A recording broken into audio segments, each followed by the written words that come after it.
అందరికీ ఒక సరికొత్త వంటకంతో మీ ముందుకు వచ్చేసాను. ఏంటా ఇవి అని కంగారు పడకండి. ఇవి సమోసాలు. మనం చేస్తే ఆ మాత్రమైనా ఉండాలి కదా మరి.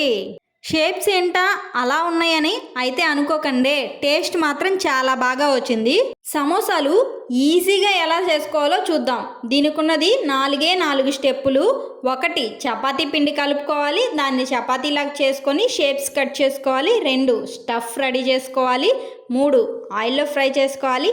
4 క్రిస్పీగా వచ్చిన సమోసాలని మనం తినేసేయాలి. సమోసాలంటే మనందరికీ ఇష్టమే. ఎప్పుడూ బయటే కొనుక్కొని తింటాం. ఎందుకంటే మనం తినే 1-2 సమోసాల కోసం ఇంత ప్రాసెస్ ఎవరు చేస్తారు అని. ఇంత ప్రాసెస్ ఉన్నా ఇష్టంగా చేస్తే, మన ఇంట్లో ఇద్దరు ఉన్నా వాళ్ళు ఇష్టంగా తింటే మనకెంతో తృప్తిగా ఉంటుంది కదా. ఎప్పుడూ కాకపోయినా ఎప్పుడో ఒక్కసారైనా ట్రై చేయాలి మరి. నేను అంతేనండి. ఎప్పుడైనా బోర్ కట్టినప్పుడు కొత్తగా ట్రై చేస్తాను.